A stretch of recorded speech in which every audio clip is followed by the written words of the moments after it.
We are live. We are live. WWE Hell in a Cell 2021 has just gone off the air. And what a mixed bag. I think my initial reaction to that is really what a mixed bag. Of course, this was the final WWE pay-per-view of the WWE ThunderDome era, the final pay-per-view that took place inside the WWE ThunderDome. Of course, really, it was about, obviously, I mean, it's in the title, the Hell in the Cell names. It was about those matches. I think that both Cell matches delivered. I think there's no doubt about that. Both Hell in the Cell matches delivered. I think that I don't know at this point. Genuinely, I don't know what is going on with the Raw Women's division at this point. There were certainly outcomes on tonight's show that was just bizarre, nonsensical. Didn't get some of the outcomes.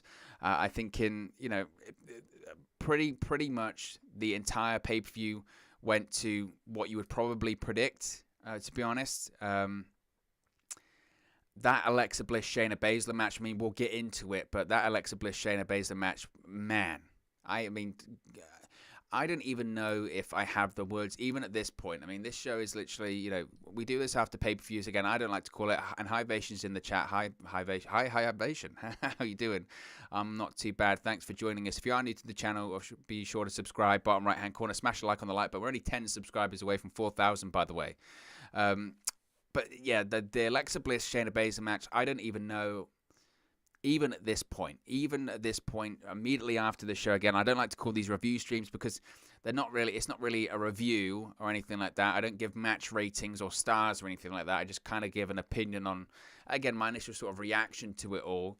And I didn't even know, I genuinely don't know if I even have, I don't even know if I have the words for what that Alexa Bliss Shayna Baszler match was. Genuinely, I don't know if I have the words for that because I mean, what a mess. I mean, honestly, what a mess. What an absolute mess. But, I mean, again, the Cell match is delivered. There was some really good wrestling on these shows, and that's what it is. I say this time and time again, and I know I'm repeating myself, but it's true in that if you go look at all of these pay-per-views that have taken place during the WWE ThunderDome era, starting at SummerSlam, that was the first pay-per-view inside the ThunderDome, Clash of Champions, Hell in the Cell, Survivor Series, TLC, Royal Rumble, Elimination Chamber, Fastlane, WrestleMania Backlash, now Hell in a Cell. All of these pay-per-views that have taken place inside the ThunderDome, I think every single one, an argument there is to be made that they've all been very, very good. Very, very good pay-per-views. Because you always look at the cards. The cards are relatively short cards. They're relatively short shows.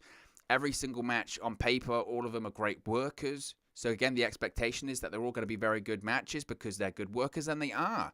A lot of these pay-per-views inside the ThunderDome have always been very, very good. Truly, they have been very good. The stories, though, are just so silly or so stupid or so illogical. And again, tonight was the same. The matches on the whole were very good. But some of the finishes tonight, particularly on the Raw side of things, I think the SmackDown side of things, pretty much they got everything universally right. But on the Raw side of things, not apart from the main event, some of the Raw decisions here were just bizarre. Again, some are bizarre.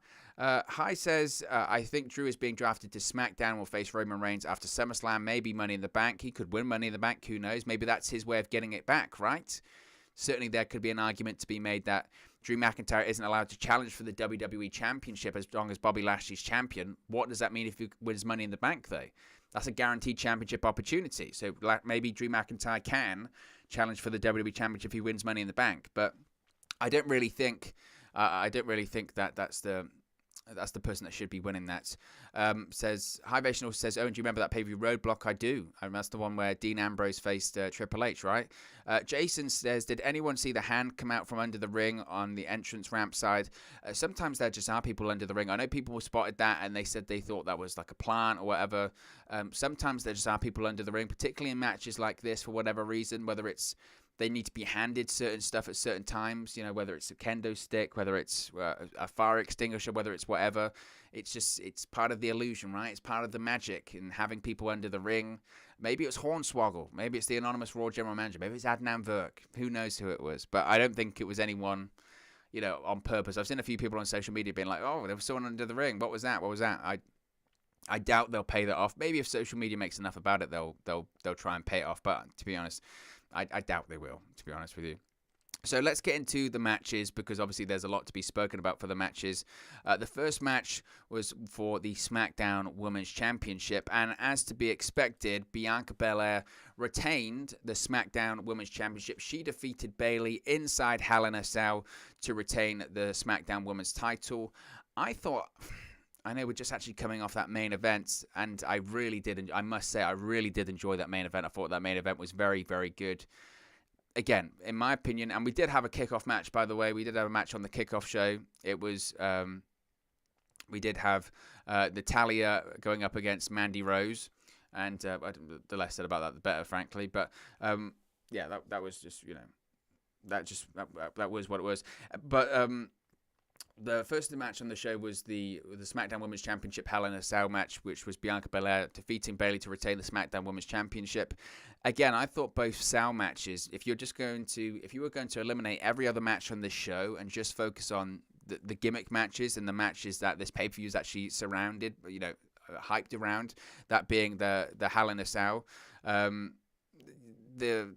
I thought both Cell matches absolutely delivered. I really did, and I thought that Bianca Belair and Bayley did an excellent job. I think if you look at all the female Hell in a Cell matches throughout history, whether it's Sasha Banks versus Charlotte, Sasha Banks versus Bayley, Sasha Banks versus Becky Lynch, now Bianca Belair versus Bayley, I think every single female Hell in a Cell match has absolutely been spot on. I think absolutely every Hell in a Cell match has nailed it. Female Hell in a Cell match, rather. And I think tonight was no exception. I thought there was a ton of creative spots. I enjoyed Bayley trying to tie Bianca Belair's hair to everything, whether that was the bottom rope, whether that was the steel chair, whether that was even to herself. I thought that was excellent. And again, the outcome was relatively predictable. I don't think anyone thought Bayley was going to leave the SmackDown Women's Champion tonight. So I think the outcome was what it was. Bayley, the biggest credit you can give her is that obviously she's easily won over the trust of Vince McMahon.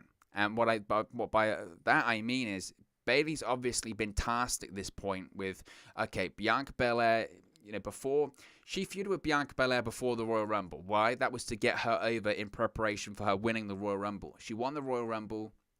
She faced Sasha Banks at WrestleMania, beat her in an excellent WrestleMania main event, and then the task has now been once again with Bayley. Right, you got her over before the Rumble. Now you need to get her over as a champion. We need to establish her as a champion. How do we establish someone as a champion? We have that person beat a credible challenger numerous times, that being Bayley. And I think Bayley did excellent work. I think the finish, the KOD onto the ladder, was an absolutely brutal spot. I mean, it was a real brutal spot, that KOD onto the ladder. But I thought it was an excellent opener. I really did. And now I guess the question will be, what does Bianca Belair go on to now? Because logic would suggest the feud with Bayley is now over, right? It's now over. How do you can hardly have Bayley come out of this one saying, well, you beat me inside Hell in a Cell, but I still deserve another outcome. You can't have Bayley say that, Bianca Belair cheated, because she didn't. It's Hell in a Cell. Any weapons were legal. What I did enjoy was some of the callbacks to Bayley's previous Hell in a Cell match against Sasha Banks and tying together the kendo sticks, and Michael Cole making reference to that at ringside, and Bayley shouting at Michael Cole saying they know, they've watched my matches before. I thought that was excellent. I thought it was excellent. I think it just continues the tradition of pretty much every female Hell in a Cell match that WWE's produced just being excellent. I mean, every single female Hell in a Cell match they've done, I think they've just knocked out the park. So huge credit to them. I thought it was an excellent opener. I think it's the smart thing to open up the show with a Hell in a Cell and close it with Hell in a Cell. The only difficult thing you could argue is that it was a tough act to follow. It was certainly a really tough act to follow. I think the next match did a fine job in following it, but excellent match, and it makes the women's divisions in WWE at the moment, it has to be said, whether it's just because they've released so many talents or whatever, but the booking so far or recently of the women's divisions on Raw and SmackDown, I mentioned earlier being bizarre, but frankly, it's just not been good enough. I'm huge fans of Bianca Belair. I'm huge fans of Bayley. Again, I thought the match tonight was excellent, but you look at that SmackDown women's division, who else have they got? Carmella, Liv Morgan. Is that it? I mean, because Sasha Banks is away on hiatus. Is that genuinely the rest that they've got? It's not really good enough. I mean, I know technically they've got Natalya and Tamina, I guess, but they're in a tag team division with the only other tag team in WWE right now, which is Mandy Rose and Dana Brooke. I mean, we know call-ups are coming, but man, they need bodies. They need bodies on Raw. They need bodies on SmackDown. And logic would suggest, again, going back to where does Bianca Belair go after this? I mean, it surely has to be Carmella. And the only reason I'm saying it has to be Carmella, not so much so because, you know, oh, Carmella's so deserving. I think Carmella's very good. But realistically, because there's nobody else. There is literally nobody else to face off against. We've got Money in the Bank coming up next month. How many people are you going to have in that Money in the Bank ladder match? Because you're going to have one for the males, one for the females. How many people are you going to have in that Money in the Bank ladder match? 6? Can they even get together? You know, 3 females from SmackDown, 3 females from Raw. They've only got like 3 females on SmackDown on the roster anyway.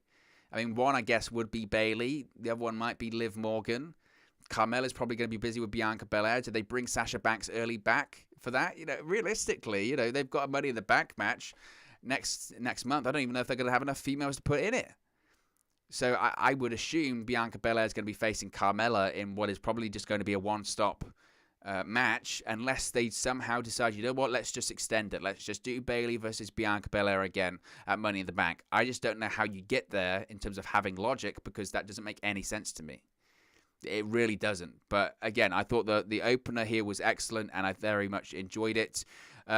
Davy says, bro, almost 4K, been here since the first couple of hundred, I believe so. Crazy, love your content. Wow, I really appreciate that, my friend. Yes, we're only 10 subscribers away. 10 subscribers away from 4,000 subscribers, which is just mind-blowing, absolutely mind-blowing. It certainly makes it worth staying up to 4 a.m. to do these watch-longs, do these live streams, really enjoy interact with you guys. That's why I do the videos on a daily basis. Just love the interaction, love talking to you guys, love building the community that we have here on the channel. The community is just awesome. It's so much fun, and it's just about, you know, giving opinion, no judgment. It's no agendas here on the channel. I like to try and give a balanced opinion on a lot of things. I like to praise things when they're good, criticize things when they're bad, also try and offer improvements, and just, you know, it's a safe space to come and watch pro wrestling. That's what it is on the channel. So if you haven't already, be sure to subscribe. Bottom right hand corner, again, only 10 away. You could be the 4,000th subscriber to this channel, which is nuts.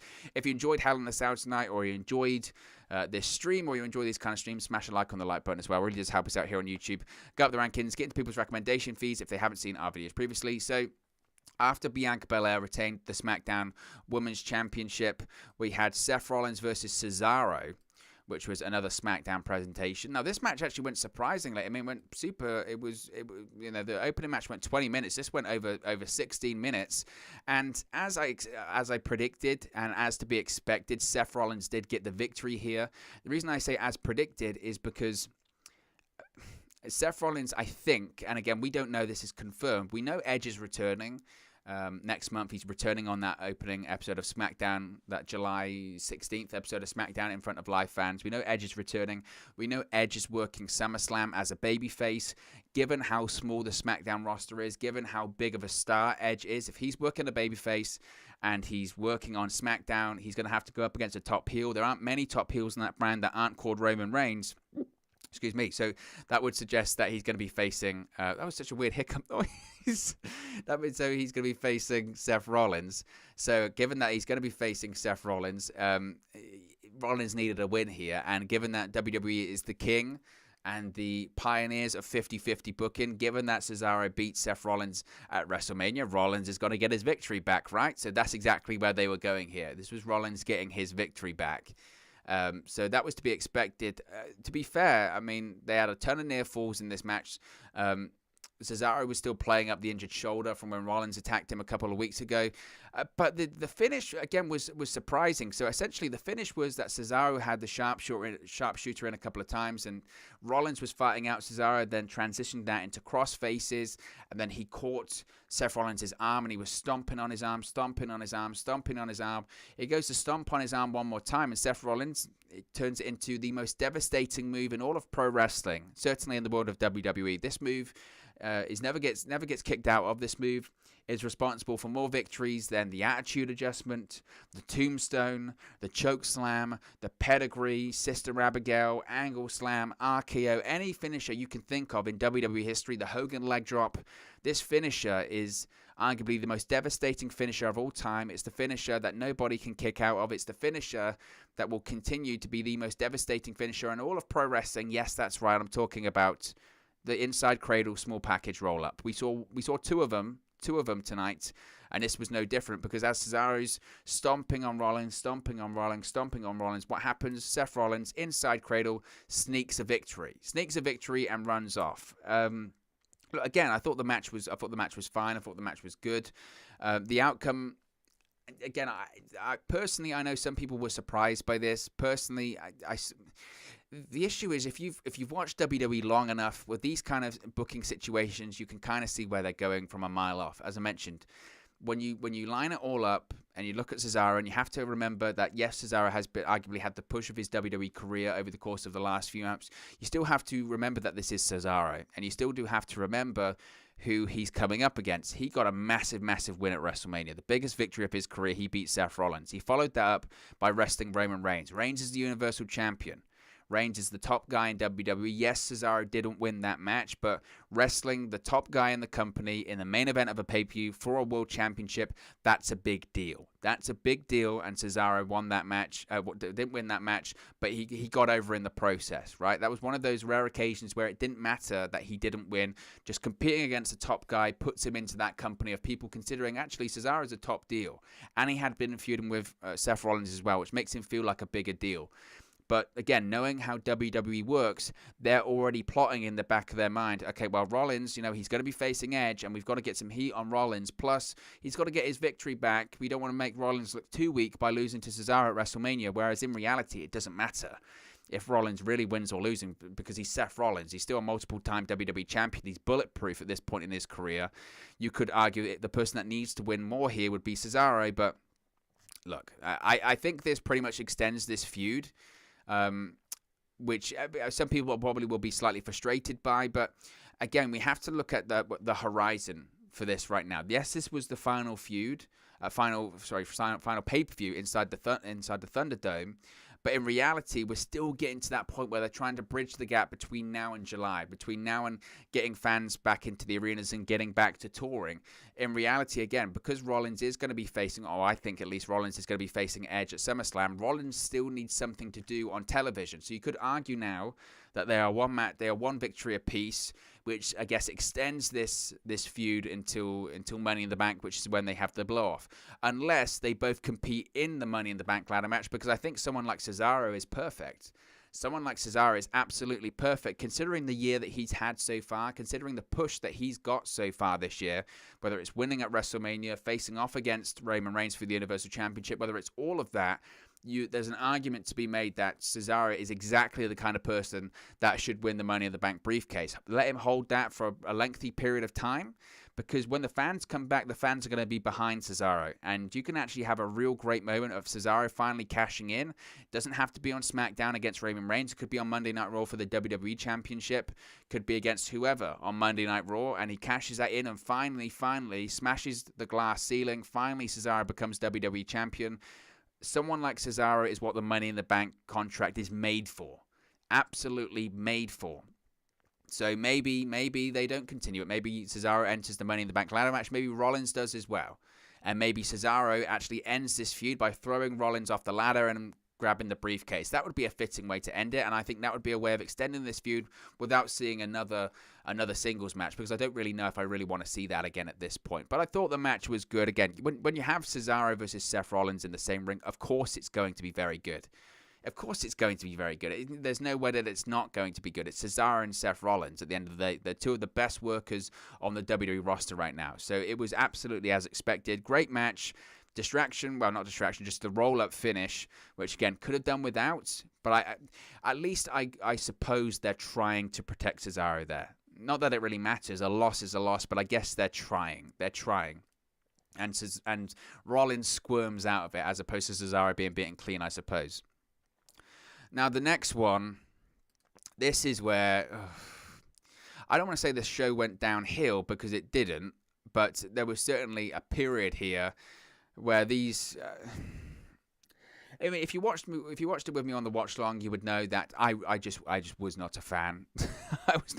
I'm not a fan of this anyway. I must clarify that I'm not a fan of this whole Alexa's Playground. I'm not a fan of, Alexa doing the Firefly Funhouse gimmick. I think even the Firefly Funhouse gimmick in general, I think, is tired at this point. I think we need to see something different. And supernatural stuff in pro wrestling, I think there is absolutely a place for it. I didn't mind it at points with The Undertaker. I didn't mind it at points with Kane or The Fiend or whatever. For the right character on a limited basis, if it's a one-off or it's once in the blue moon, absolutely it can work. And it's all down to the character. But when it's every week and it's stuff that is getting gradually more and more and more ridiculous, I just don't have any time for it. I do not have any time for it whatsoever. I don't have any time for the stupid stuffed doll stuff with Lily. I don't have any time for any of that kind of stuff. And apparently, because this is crazy. This is crazy considering that live fans are returning in less than a month's time. The fact that WWE is even teasing they would be willing to do this inside of arenas when there is a live crowd present, when there is a live crowd that actually paid tickets to watch this show, they would be willing to do this kind of stuff is madness, absolute madness for me. So Alexa Bliss defeated Shayna Baszler. Shayna Baszler had Nia Jax and Reginald at ringside. And essentially what we had here is Shayna Baszler got a lot of offense in on this one. A lot of offense. She was doing her stuff where she's jumping on the arms and the elbows and stomping onto the hands and all this kind of stuff. She's doing all that stuff. And Reginald and Nia Jax are at ringside. And Reginald, he gets on the apron a couple of times in the match, but he wouldn't look Alexa Bliss in the eyes. He's giving it like this. He's going like this. He won't look her in the eye. And that stems, of course, after Raw this past Monday, where Reginald stared into the eyes of Alexa Bliss and she could tilt his head like this. And they mimicked each other like they were in a mirror, like we're watching a Charlie Chaplin film, because that's what this was, comedic. It was stupid. Just like he's watching Charlie Chaplin in the mirror. So Reginald won't look Alexa Bliss in the eye, and Nia Jax is confused by this. And Reginald distracts Alexa Bliss, and Alexa Bliss is furious at this. She locks eyes with Nia Jax at ringside like this, and she raises her hand, which causes Nia Jax to raise her hand, and she slaps midair, which causes Nia Jax to slap midair, and she screams at Nia Jax, which causes Nia Jax to scream at the same time as Alexa Bliss. If this sounds ridiculous, you're lucky because you might not have watched it. If you watched it, it was the most ridiculous thing you have ever seen in your life. It was beyond stupid. We're now living in a reality, and I know this is the same company that last month presented Zombie Lumberjacks, which was ridiculous, but now we're saying that Alexa Bliss, in addition to having a stuffed doll, which is, I guess, sentient and can beat up Shayna Baszler, a legitimate MMA fighter, a stuffed doll beat up an MMA fighter, they're now saying that Alexa Bliss has mind control powers, hypnosis, voodoo, whatever you want to call it. It's just beyond stupid. It's just dumb. It's no need for it. It's non-believable. It's ridiculous. The thing is with pro wrestling, and again, supernatural stuff does have a point. It does have a little place, I guess, in the world of pro wrestling. But at the end of the day, pro wrestling is simulated combat. That's what it is at the end of the day. It's simulated combat. We, as a pro wrestling fan, we know it's a work, but we don't want to admit it. We want to watch it thinking, I think that's real. Or I think he just got kicked in the head for real. I think he might be injured. Kevin Owens and Sami Zayn is a great example of this. You don't know if Kevin Owens is legitimately injured. You think, oh, is his shoulder legitimately dislocated? I can't really tell. He looks to be injured. I'm not really sure. You're watching all that stuff. It's the blurred line between fiction and reality. That's what's great. You're watching simulated combat. You're not tuning in to watch, I guess, it's like a bad Lifetime movie that's got a little bit of horror in it. You don't tune in to watch that. You just don't. And we've seen it throughout the years. Every time we've done it throughout the years, whether it's Hulk Hogan and the Ultimate Warrior in WCW, whether it's, you remember when The Undertaker did the whole stuff with Randy Orton and Bob Orton and he was bleeding, or he possessed Josh Matthews on SmackDown, all this kind of stuff. It was dumb then. That was in the mid-2000s. We're living in a reality now where I know fiction and reality is kind of ignored in real life, but we are living in a reality where everyone knows pro wrestling is a work, and by that, It's dumb. It's dumb. The toughest task nowadays in pro wrestling is making people believe, because they don't believe anymore. So why would you do something that is frankly unbelievable and so stupid and so out of the realm of reality? And it just makes no sense, and it's dumb. I'm happy to see Alexa Bliss being, freaky and crazy and scary in the ring, and maybe even no-selling some offense. I don't have a problem with that. I think that works. But trying to get across that maybe she can mind control people, she can hypnotize people, she's got like some kind of voodoo ability. If you look her in the eye, she's like Medusa, you're turned to stone. What kind of reality are we living in here? Because it's certainly, a non-reality. It's this quasi-stupid stuff. And every single time they've done it on Raw recently, I say to myself, wow, it's going to go away eventually, because there's no way they do this in front of a live audience. There's no way. If you did this match, say next month at Money in the Bank in front of a paid crowd, a crowd that is live in the building, they will boo what they don't like, they will cheer what they like, and by the way, they paid a ticket, their own hard-earned money, to go and watch that show. Do you think realistically they would actually cheer that? To be honest, if they did pay money to actually see that, shame on them, because they have wasted their money there. Because if they wanted to see bad hypnotism and voodoo stuff, they can get, they can get it for free on YouTube, or they can go to a movie and actually watch a professional version of that. Because that's what it is. It's dumb. This is WWE and Vince McMahon and Bruce Pritchard or whatever, when they're trying to prove to everyone that they're entertainment. Now, we can get an Emmy. We can win an Emmy because we can do our own kind of movies. We can do our own kind of TV shows. We can be creative. This is the creative team being creative, right? This is the creative team showing people. A lot of people frown on sports entertainment. A lot of people frown on this kind of stuff. Well, we can do entertainment. We can do horror just as well as any movie studio. We can do horror just as good as Netflix can. You can't. You can't. Stick to pro wrestling. That's where you're good at. It's this kind of stuff that people, when they watch it on Twitter or they watch it the next day on YouTube, they go, this pro wrestling stuff nowadays is BS. And again, people will justify it because they'll say, well, The Undertaker used to do it and, The Fiend did it and all this kind of stuff, and go, I know, it was stupid then, but it wasn't every single week, every single Alexa Bliss appearance. Whether it's an Alexa Bliss's Playground, which is a gimmick that was started by Bray Wyatt in 2019, which hasn't evolved and hasn't changed, it's boring at that point, and then you have stuff in the ring which you just roll your eyes at. You just roll your eyes at every single time because you watch it and you go, this is stupid. This is dumb. And as a pro wrestling fan, you watch it and you question why you're watching it. You go, what is this? And I know maybe that this segment maybe isn't aimed towards someone like me. Maybe this is aimed towards the PG younger audience that's watching this and is terrified because they're watching this going, I can't believe Alexa Bliss, she can do this stuff, she can hypnotize people. But in reality, those same kids in about 10 years' time will be like, that was BS. In the same way that when I was younger and I was watching The Ultimate Warrior, appearing inside of a mirror to Hulk Hogan, and 20 years later, however long it is, I'm going, this is stupid as well. It's all dumb. It's all dumb. It's all stupid. I have no interest in it. Again, the whole Firefly Funhouse gimmick has jumped the shark anyway. I would like to see Bray Wyatt come back as the Fiend, but the whole Firefly Funhouse thing, retire it. Burn it.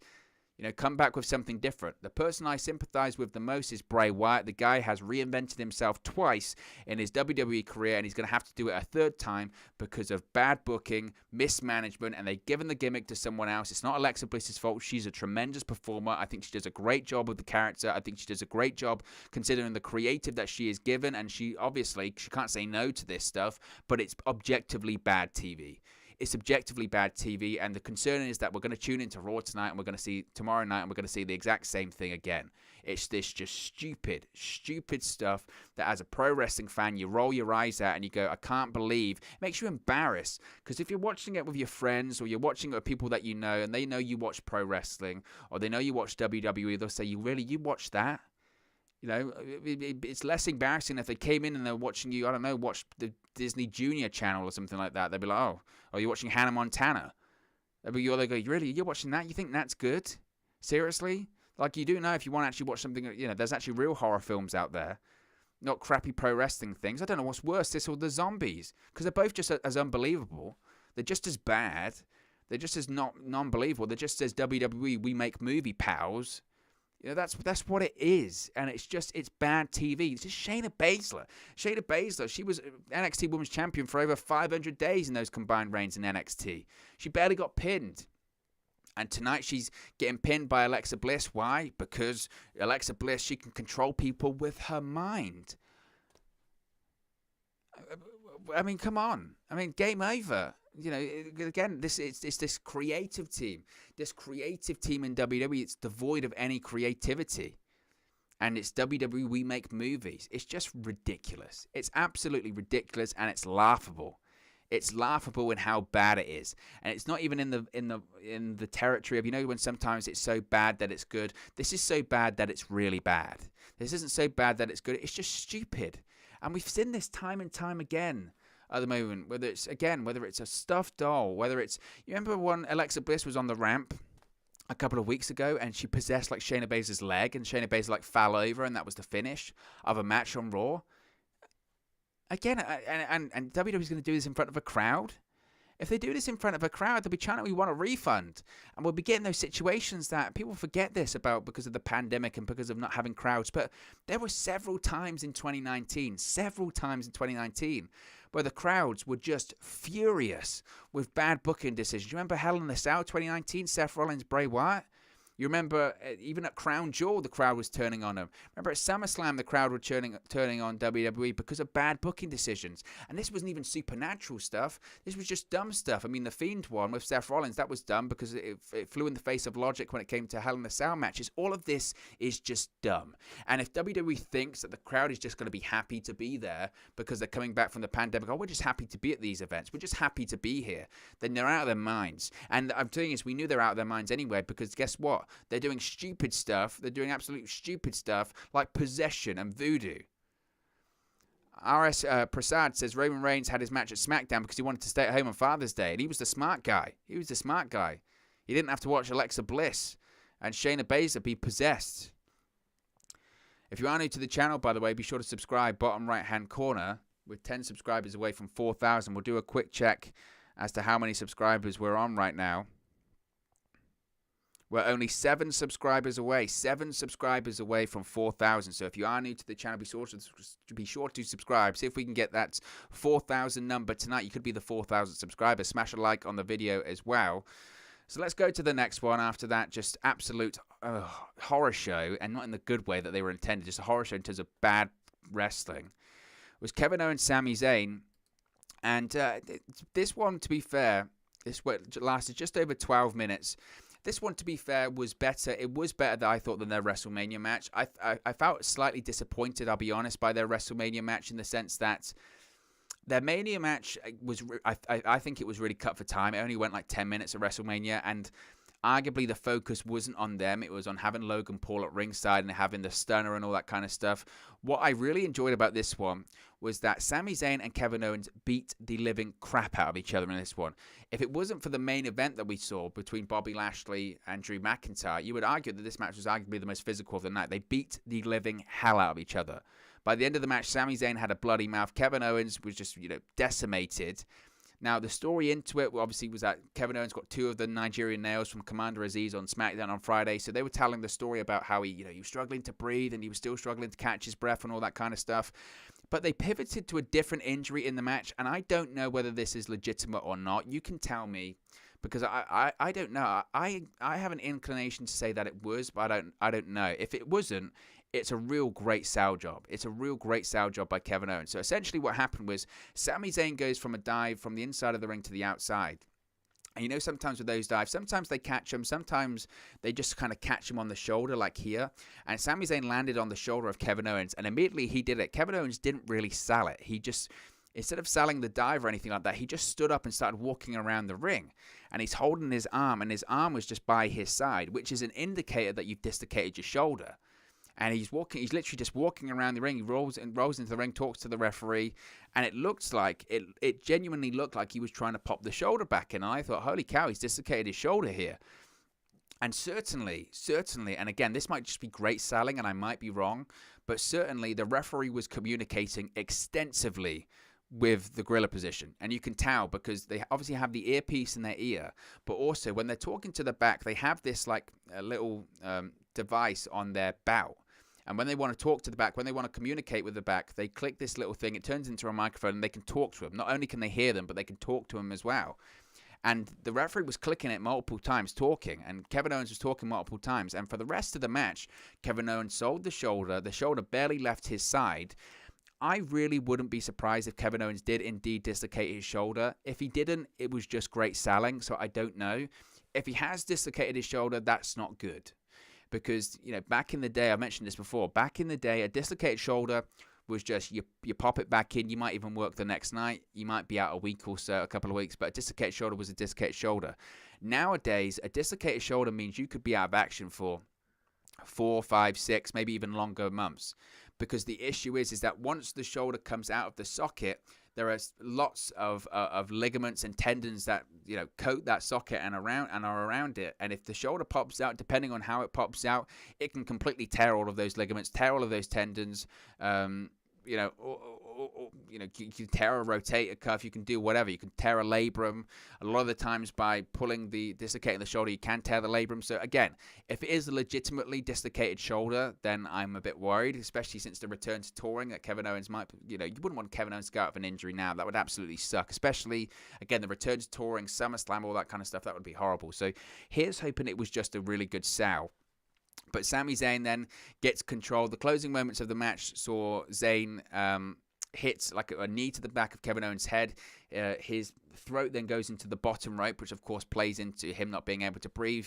Sami Zayn then hits a haluva kick, and it's haluva kick. It's like a hell of a kick, right?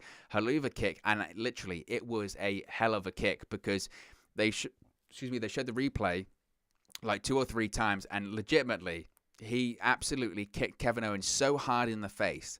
WWE is pretty good for this. They know if they've got a good camera angle, or they've got a good replay, or they've got a good slow motion replay where someone's getting legitimately punched in the face, kicked in the face, whatever. If they've got that, they'll show it over and over again. And they showed this over and over again because Sami Zayn kicked Kevin Owens so hard in the face. Legitimately, he kicked him so hard in the face. It was brutal, absolutely brutal. He kicked him so hard in the face. They showed it time and time again. And Kevin Owens loses and Sami Zayn gets the win, which is something like I was seeing on social media. It's something like Sami Zayn's first win since like January or something like that. Crazy. I mean, Sami Zayn hasn't won a match in a long time, which I guess ties in with his conspiracy storyline, right? Is that, see, I told you it was a conspiracy and all this kind of stuff. I felt Sami Zayn needed to get the victory here, frankly, again, because he hasn't won in ages. Again, this is WWE, this is how they like to book. They, in their minds, have already protected Kevin Owens because he was coming into the match with an injury. So by losing, they can say, well, Kevin Owens was protected because he was already injured and all that kind of stuff. And frankly, Sami Zayn needed the victory more. And Sami Zayn and Kevin Owens will continue to fight forever. They will fight forever. An argument could be made that maybe this is a match that should have taken place inside Hell in a Cell. Given the 2 matches that we did see inside of the Cell, maybe we didn't need it in retrospect. But the match was fine. Again, it wasn't super long. I don't think we'll see Zayn versus Owens at Money in the Bank. I would probably suggest that they'll probably be, again, and this depends on if Kevin Owens is actually going to be physically able to. If he did legitimately dislocate his shoulder, time will only tell. But I would assume that these will probably be 2 names that take part inside the Money in the Bank ladder match. I don't think Kevin Owens would win it. Sami Zayn, I mean, can you see Sami Zayn being the world champion anytime soon? You could see Sami Zayn as being a guy that would hold the Money in the Bank briefcase. My concern is Sami Zayn is the kind of guy that WWE would give the briefcase to for him only to lose. And I don't know what that really does for Sami Zayn, apart from, I guess, conspiracy and all that kind of stuff. So but either way, I could see them being in. I could see both of them being in this match. So I don't expect them to be facing each other in singles action next month. The only reason I could see them facing off against each other next month again is just because WWE didn't have anything else for them, and like they did tonight, they'll go, "Oh, we'll just put you together. Right?" Next, we had the Raw Women's Championship, and this was really strange. So the finish of this one, and again, I don't really know how to describe it, right? So again, going into this one, I'll give you a bit of backstory. Going into this one, again, I was really critical of the build on Raw. And the build on Raw was that these 2 are idiots. That was how they decided to build this storyline. How do we make people excited? How do we get them invested for a Raw Women's Championship match at Hell in a Cell between 2 of the top female contenders on Raw? How do we get them invested? We have them lose time and time again. We have them lose to Nikki Cross and Beat the Clock challenges. We have Rhea Ripley look like an idiot because she forgets she's in a Beat the Clock match. We have Charlotte Flair look like an idiot because she forgets she's in a Beat the Clock match or she gets distracted by Rhea. It was just dumb. The best thing they did for this feud is when they did the pull apart this past week on Raw. Now, the match itself between Charlotte Flair and Rhea Ripley was pretty good. They had Charlotte Flair work across the knee, as to be expected, getting up for the figure 4, the figure 8. Rhea Ripley hit a ton of power moves, superplexes, and the like. But the finish was just so stupid. So Charlotte Flair locked in the figure 4. They roll to the outside. They're rolling to the outside. They're fighting on the outside. Rhea Ripley picks up the little hood that's covering the announce table, that says Hell in the Cell on it, or it says Raw or SmackDown, whatever event it is. She picks up that little hood, she throws it into the face of Charlotte Flair, and the referee disqualifies her. What? What a lame finish. What a lame finish. And a match that went over 14 minutes. You've invested all of this time in there. I thought we might have a title change in this one tonight, but we didn't because we had a disqualification finish. Bear in mind, we see that hood of that announce table get used all the time. And never, ever do we see a disqualification. Randy Orton dumps guys on there every single week. Randy Orton will do that tomorrow night on Raw. If I'm Randy Orton and I'm watching this event, I'm furious. I'm absolutely furious because I say, well, what can I do next week? You've absolutely killed me off there. Because if I do that match tomorrow night on Raw, what are you going to do? DQ me? Because that's the consistency now. That's the bar that you've set yourself. That's the standard. You've never, ever disqualified anyone for doing that in the past. Never. People use that as weapons all the time, or people crash into that all the time. Yet suddenly that's a DQ. It made no sense. It made absolutely no sense whatsoever. That's suddenly a DQ. And then they did this weird like post-match trash talking where Charlotte Flair goes a DQ. Seriously, that was an intentional, you bitch.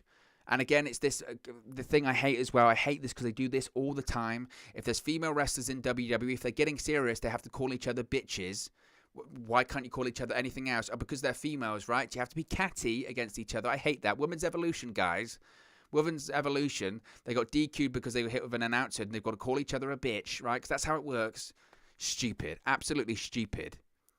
And then Rhea Ripley points back and says, I'm only doing to you what you would do with me. And Charlotte Flair smiles at her.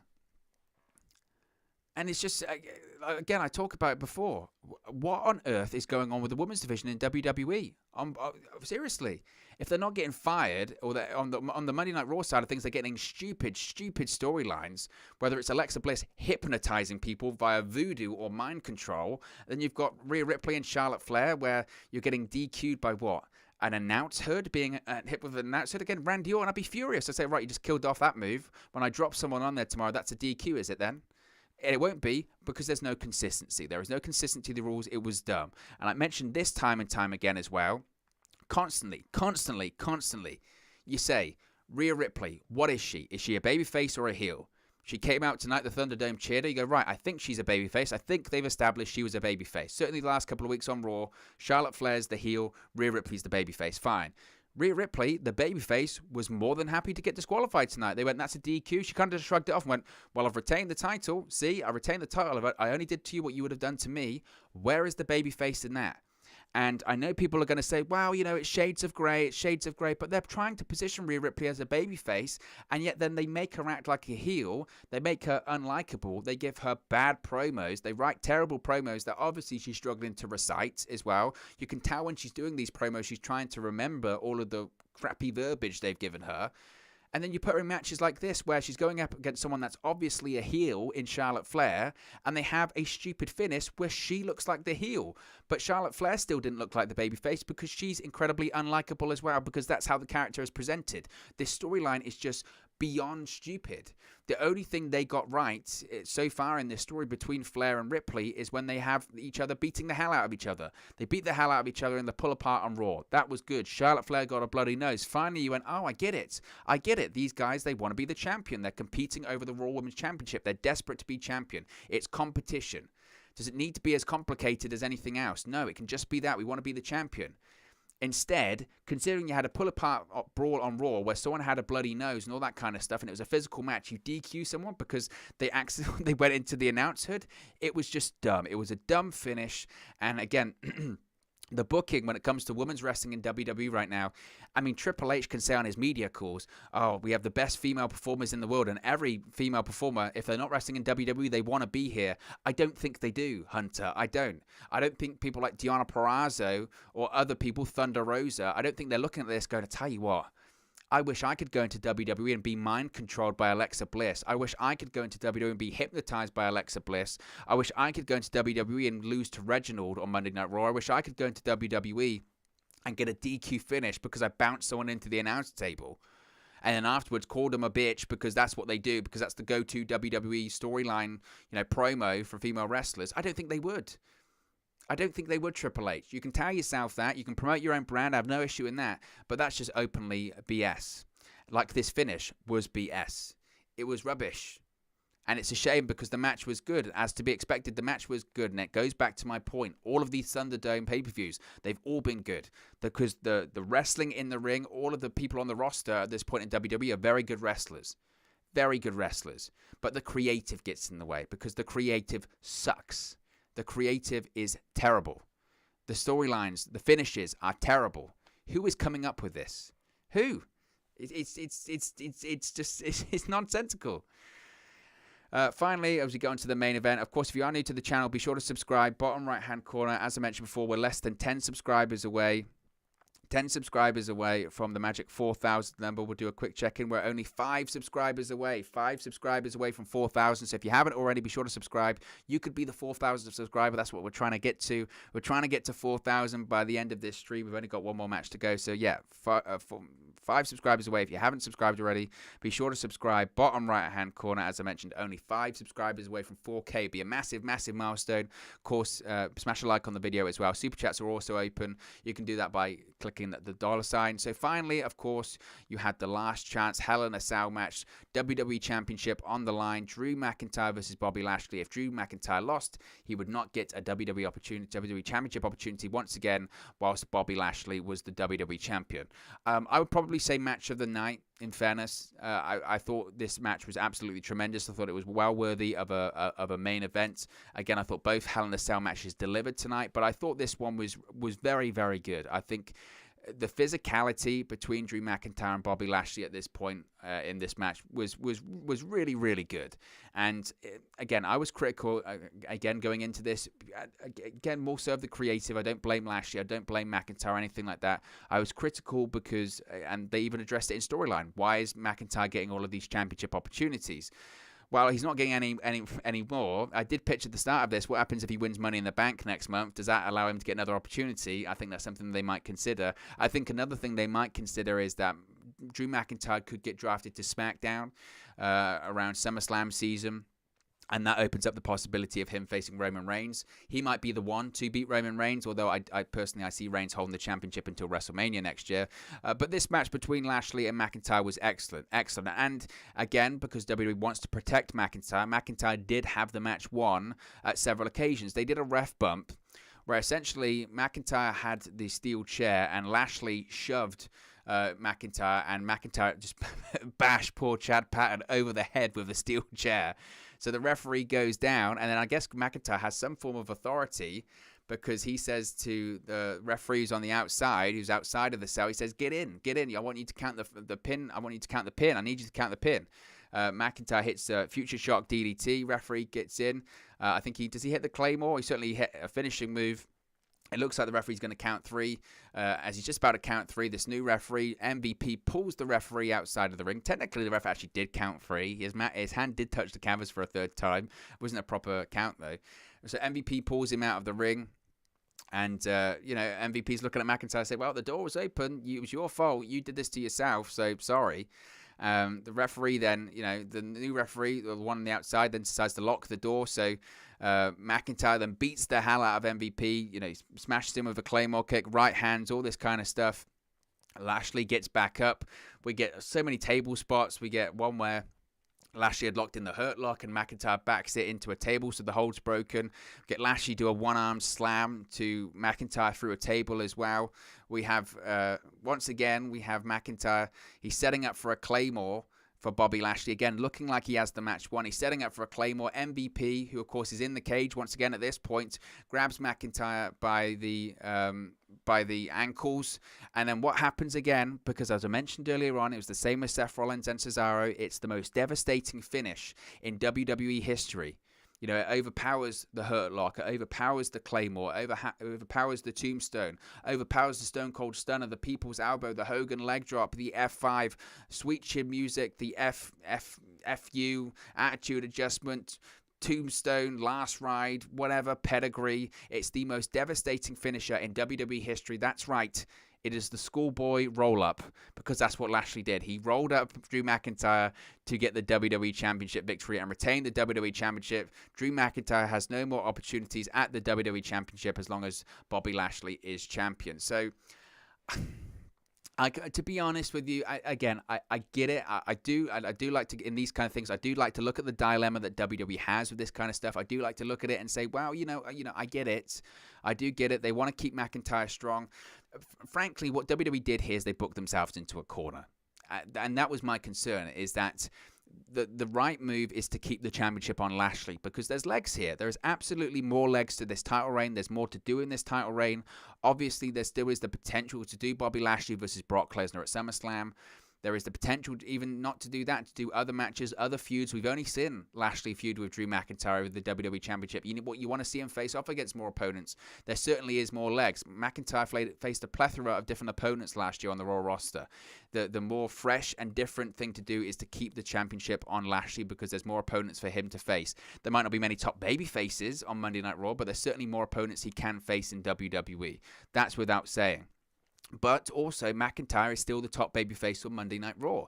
He still has people. He still needs to be protected in that sense, because, again, they don't have many top babyfaces on that show. So they were booked into a corner, and what does WWE do when they're booked into a corner? They go back to the old distraction roll-up. And that's what they did. They went for the roll-up. And, again, I wouldn't... Considering the match that they had, it went over 25 minutes. It was definitely the best match on the show, and unbelievably physical. McIntyre's back was a mess. His back really was an absolute mess. It was you should see the images of it because of the kendo stick shots and all that kind of stuff. It was a wreck. But again, the roll-up thing, I could have done without, if I'm going to be honest with you. But that's just WWE booking, and I'm relatively pleased because, again, I do think that McIntyre not winning is the right call. I don't think it means by any stretch of the imagination that WWE or people are going to say, well, they've soured on McIntyre. I don't think they have. I think they just realized that Lashley's the right thing to do right now. Lashley's the thing of the moment. McIntyre, the bout will come back around to Drew McIntyre. I have no doubts about that. McIntyre will be the WWE champion once again. He will get his moment once again. I have no doubts about that. I really don't. And maybe they are waiting to have a full crowd for McIntyre to get his moment, have his big moment. But it's not the right time. It's not the right time. And, you know, I think that, for me, the money match for Lashley going forward at SummerSlam is Brock Lesnar. We know today, we saw the discussions that Lesnar is in conversations with WWE. We don't know if that's about facing Bobby Lashley. There was rumors that maybe they wanted to do Reigns versus Lesnar at SummerSlam. They pivoted from Lesnar to Cena. I don't know still if Lashley is going to face Lesnar. I think that's what a lot of people want to see. But again, that's just part of the reason that, you know, there's more to do with this Lashley title reign.